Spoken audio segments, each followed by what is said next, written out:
Hey, what's up, everybody? This is Monica Get 'em Done. So I am coming back on here today, and I'm going to give you the third reason why it's a good idea to purchase a home.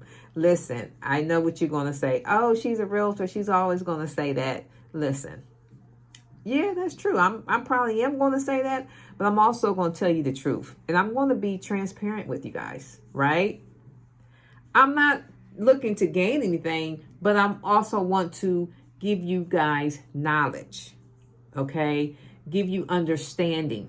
Some people don't understand the reasons why it's good to purchase a home. Again, like I said previously on other episodes, that stop looking at buying a home as a liability and look at it as an asset, right? A financial asset, an investment. And so when you look at it that way, you will your whole mindset shifts on purchasing a home and why it's a good idea.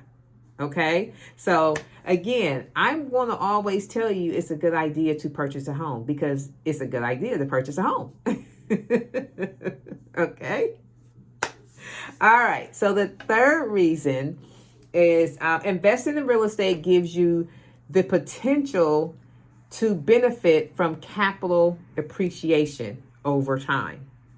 So like I said previously on the first, the reason, and the second reason is there is someone always looking to buy and looking to sell.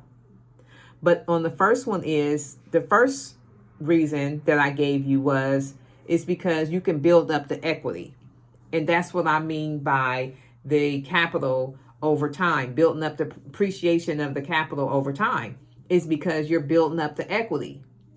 So again, if you purchase a home for $100,000 and you live in that home for 5 years, and then you say, hey, I am ready to sell, and then the market analysis come back, the homes are selling for $200,000 at this time, right?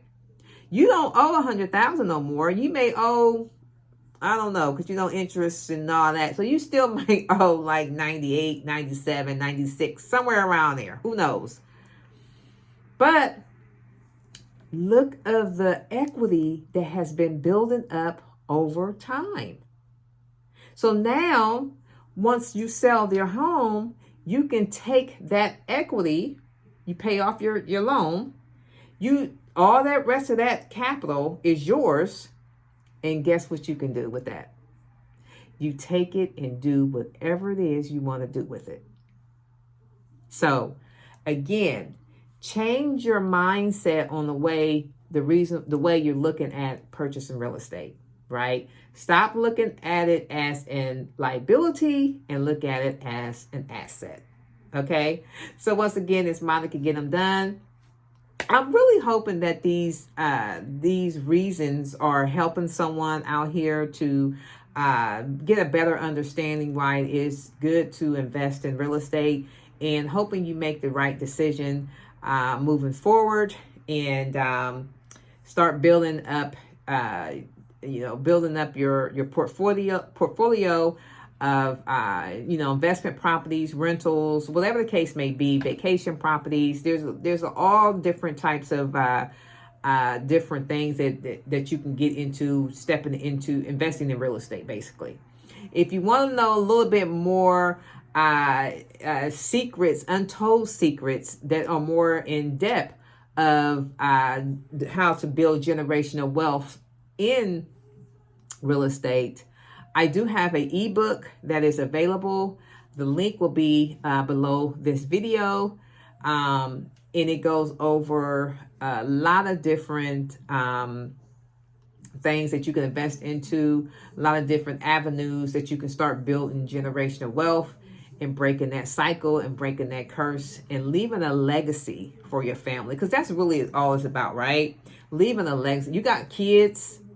Your kids, you don't want them to not know what you didn't know and what you had to learn late, or maybe it's early for you, who knows? But it's all about building generational wealth and breaking those cycles and breaking those curses and breaking those chains in building and leaving a legacy for your family for years to come. All right. So once again, the link will be down in my bio if you want to take a look at my ebook. Otherwise, guys, thank you so much for joining in. This is Monica Get 'em Done. I will talk to you guys soon on the next episode. Have a good one.